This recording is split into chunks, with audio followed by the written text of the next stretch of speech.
to the League of Women Voters of Wake County Virtual Candidate Forum for the Board of Education. The League is proud to support voter education and to continue our long history of hosting candidate forums.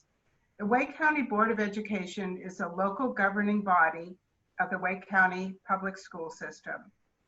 It is the largest school district in North Carolina and the 15th largest in the United States. It serves a very diverse student body and has improved its graduation rate so that almost 90% graduate from high school. Its 9 members are currently elected from separate county districts. Each member represents that district within the entire board and is elected by the residents of that district. All candidates are nonpartisan, meaning they are not running as representatives of a political party. The school board sets policy for the school system implemented by the superintendent and the administrative staff.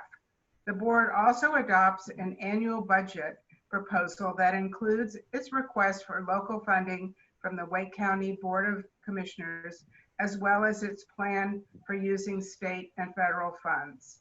The school board does not have taxing authority. Today we welcome candidates for District 1, Deborah Prickett and Heather Scott. District 1 is in the northeast corner of Wake County, encompassing Rollsville, Zebulon, and Wendell. Both candidates live in District 1. Welcome, Deborah and Heather. Thank you for joining us today.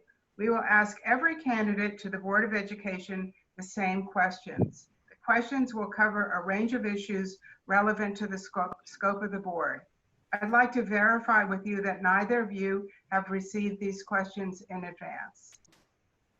That's correct for me. Correct. Thank you. You may now have 2 minutes for an introductory statement. Heather, you may go first. Thank you. My name is Heather Scott, and I am the District 1 school board member for Wake County. I am a mother of 2 elementary children who attend school in the Wake County Public School System. I have been a music teacher for over 20 years. One of my children does have an IEP, so I'm familiar with navigating that process, and that's one of the things that I'm passionate about serving on the Board of Education.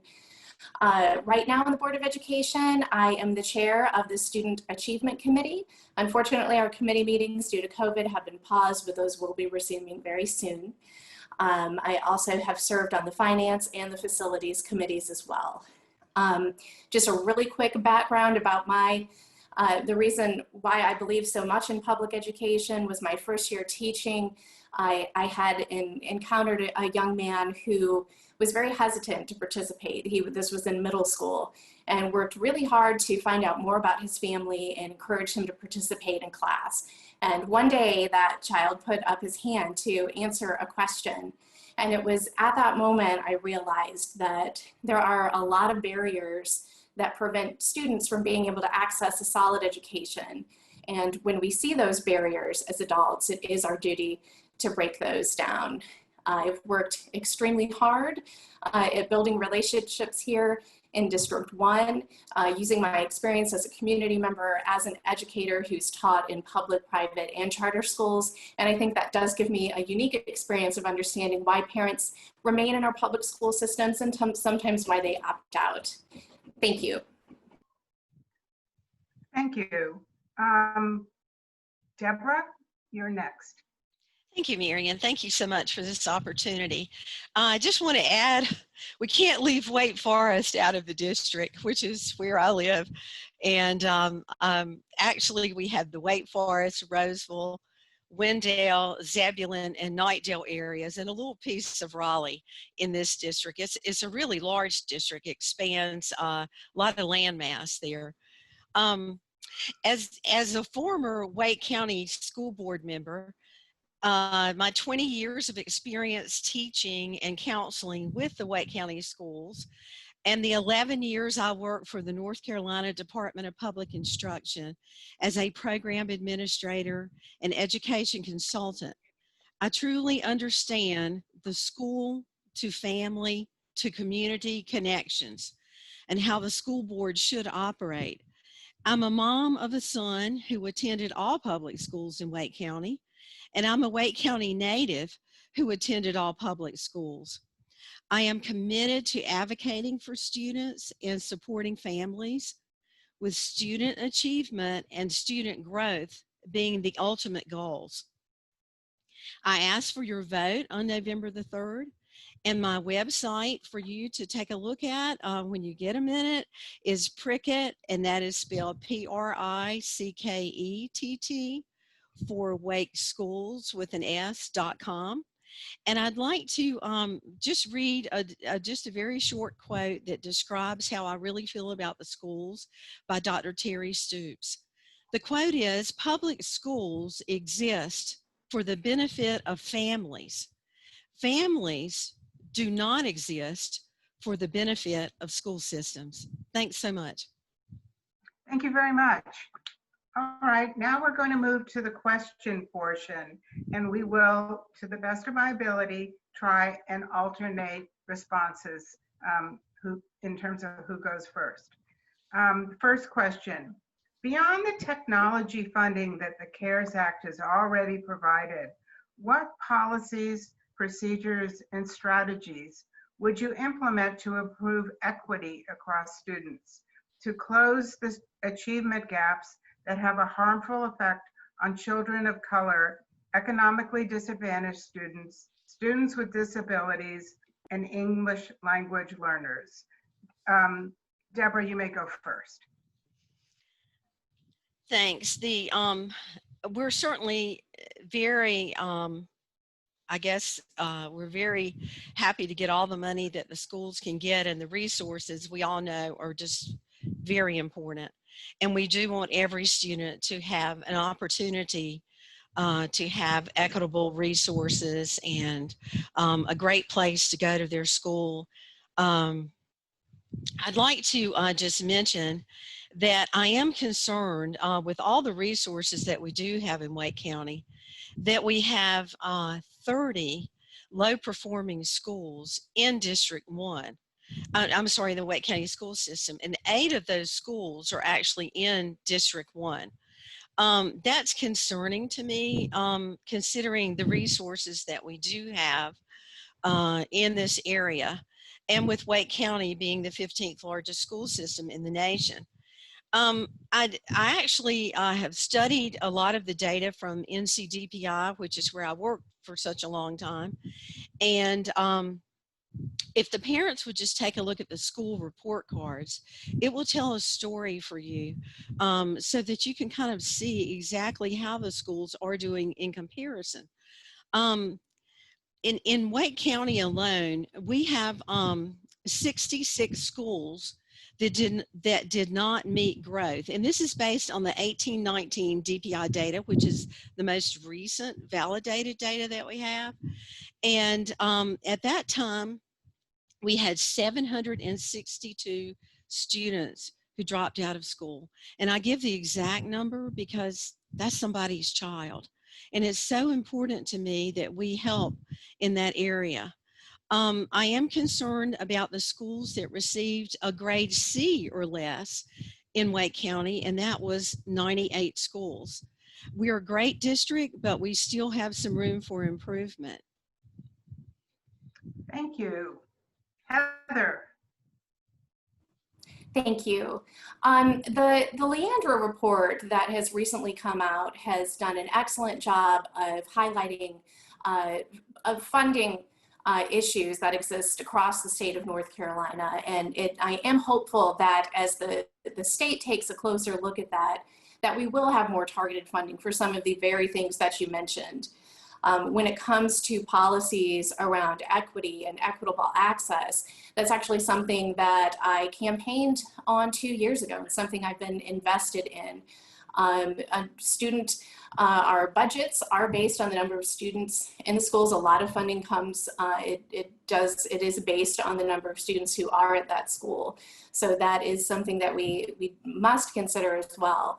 But when it comes to policies and programs, one of the first things that I did as a school board member in 2018 and 2019 is I visited every single school. We do have 28 schools in District 1. And I was concerned about some of the things I saw on school report cards and some of the things that I had either heard on community forums. And so I was really thankful for the opportunity to actually go into these schools, to meet their principals, to see what was taking place in those classrooms, to walk the hallways, to attend PTA meetings, PTSA meetings, athletic booster meetings, and spending a lot of time in the community to hear their concerns. And what I saw inside of those schools, a lot of the time was authentic learning taking place, something that is not necessarily measured on a test score. In fact, data will show you that usually the lower the school performance grade, the larger the number of students experiencing poverty at that school. Schools that have a lot of success with growth, with student growth, are often schools that implement a lot of wraparound services to support the child, because we understand there are needs for single family homes, for working family homes, for parents who English might not be their first language. And that's when I mention those barriers that we need to acknowledge and break down. Those are part of that. So a school letter grade is one tiny piece of a school, but when you go into these and you see the care and the nurturing that is taking place every day, that also tells a story.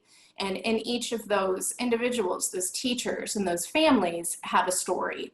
So our policies that we implement and the funding that we target needs to reflect those. And that's based off the relationship that you have when you actually do go into those buildings.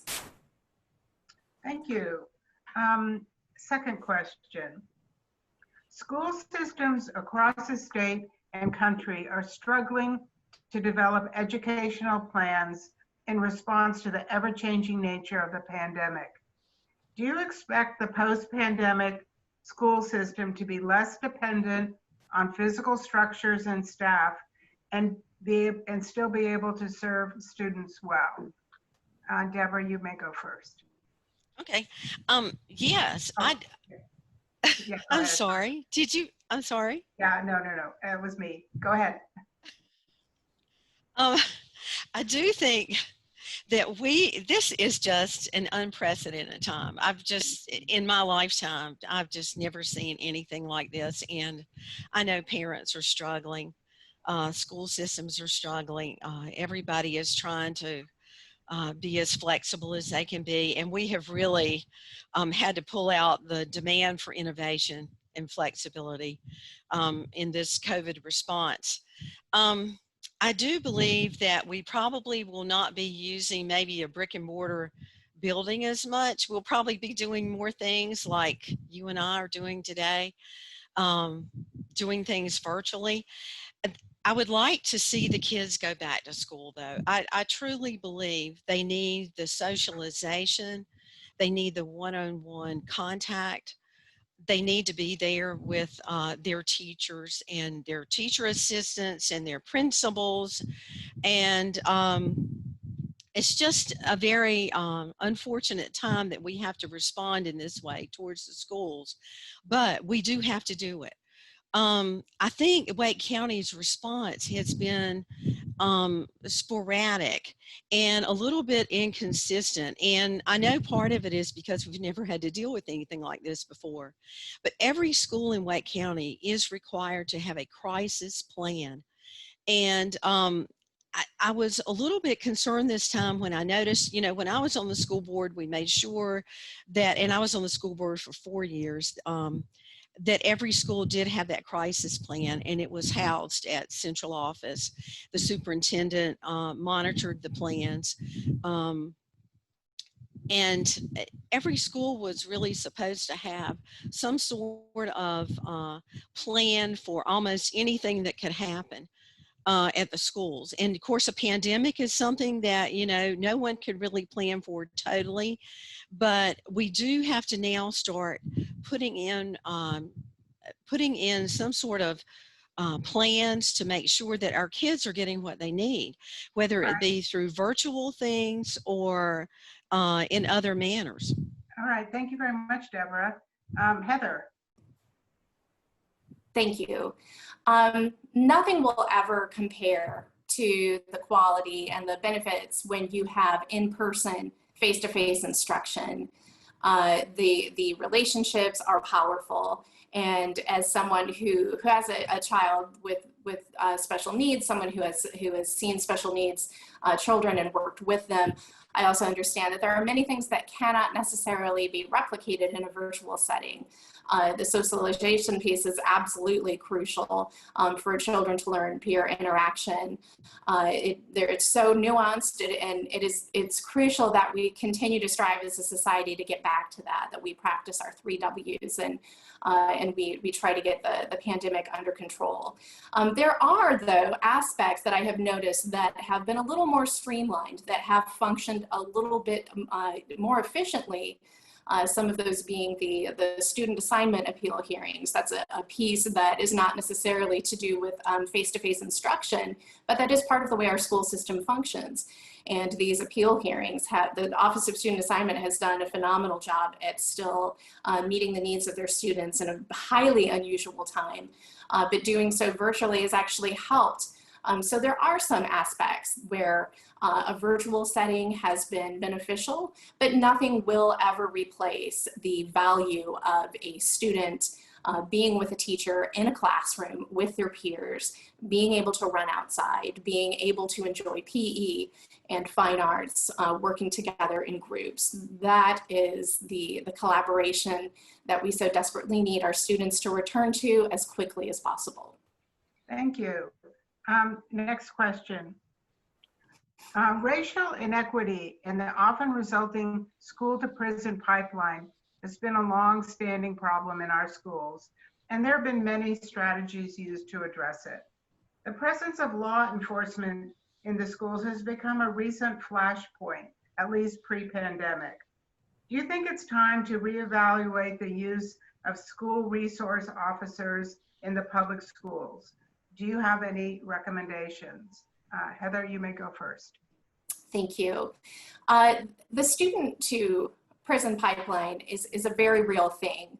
The concern that many of our families have when they are around police officers is a very real thing. And those are conversations that we need to have.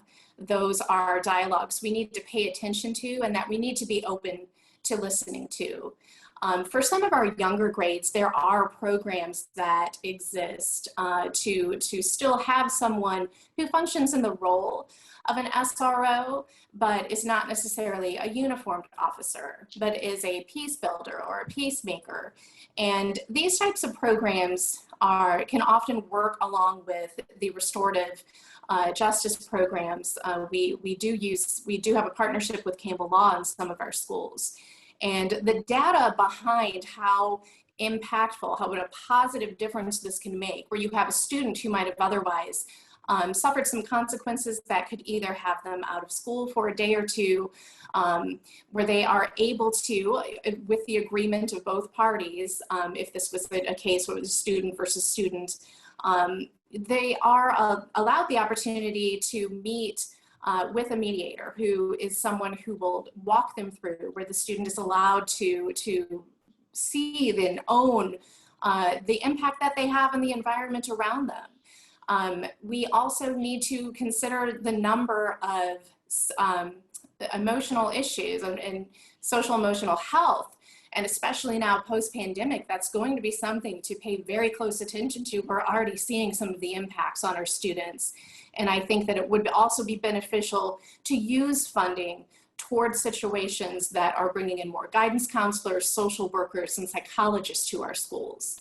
There are outlying situations. We had an elementary school in District 1 where additional resource officers was actually a benefit. There are schools within District 1 where I have met the school resource officers. They have a positive relationship with their students. So I think there is a place that we can come together and have the best outcomes of our students at heart.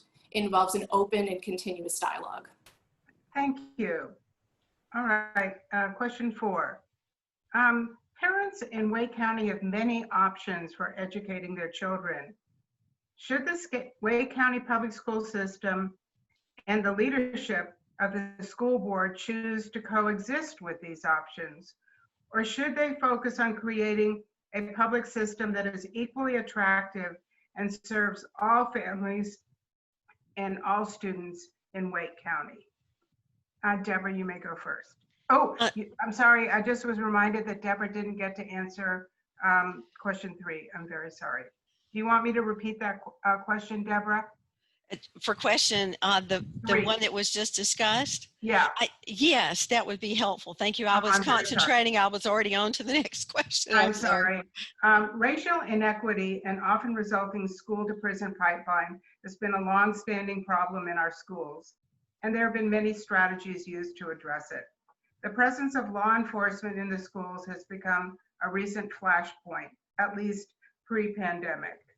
Do you think it's time to reevaluate the use of school resource officers in the public schools?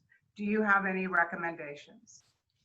I think it's always good to reevaluate things as you're going along.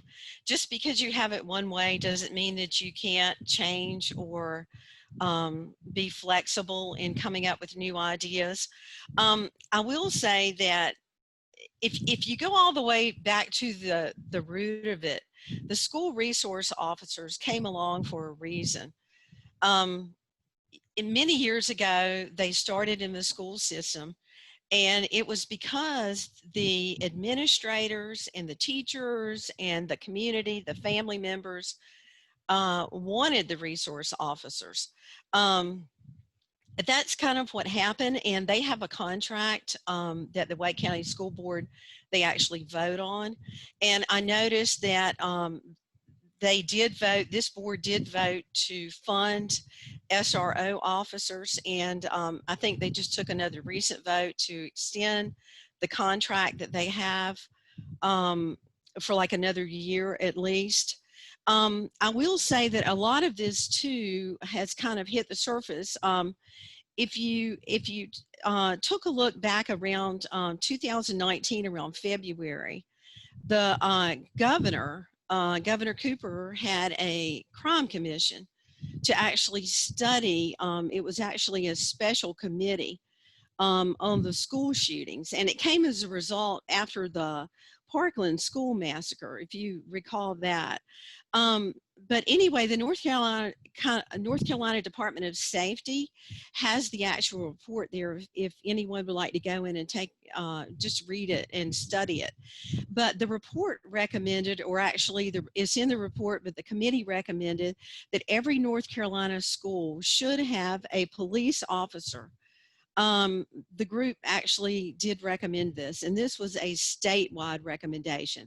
So I kind of see why the Wake County School has gone in the direction that they have, because, you know, they're certainly listening to state guidelines as they make decisions about things like even the COVID or the SRO officers and that sort of thing. But we do need to evaluate where it's good to have the resource officers. Thank you very much. All right, now we will move on to the next question. Parents in Wake County have many options for educating their children. Should the Wake County public school system and the leadership of the school board choose to coexist within these options? Or should they focus on creating a school system that is equally attractive and serves all students and all families in Wake County? Thank you, Deborah, you may go first. We definitely should have choices. If that's what we're talking about with school choices, we definitely need that. We need to make our schools more attractive. I've noticed that in recent times there have been an exodus from our school system. A lot of people are choosing to leave because they're not feeling like they're being listened to. And I have a lot of parents are concerned about some of the new curriculum choices that have actually been put into place. And so giving parents choices is just a very important thing. Some people choose to go to magnet schools. Some people choose to take a look at a charter school that might be within the neighborhood, which again is a public school, but it's just a different alternative. And we should make our schools attractive. We have to be able to serve the needs of all students. Every parent knows what's best for their child. And every child should have the same opportunity to choose where they're going to school. Just like I mentioned earlier about the schools that made a D or an F on the low performing schools in my district, you can't imagine how it would feel as a parent to get a letter saying that the school that your child is going to is a D or an F on the state report card. Those families need to be able to have choices. And of course, the school system is obligated to go in and help those schools to bring about the growth and the student achievement that the students need. Thank you. Heather. Thank you. We do have great choice within Wake County, within the Wake County public school system. We do have our magnet schools. We do have our early college, our career academy schools, and our neighborhood schools are also fantastic. And I do think that the school system has a variety of choices for families. I think that we need to keep those strong. We need to make sure that there are choices because each of those schools functions a little different. I do have a very good friend whose child attends one of our early college, and they have a wonderful experience. And we have people who attend their neighborhood schools and have a great experience. So it is absolutely, we expect that parents want to make the best choices for their own children.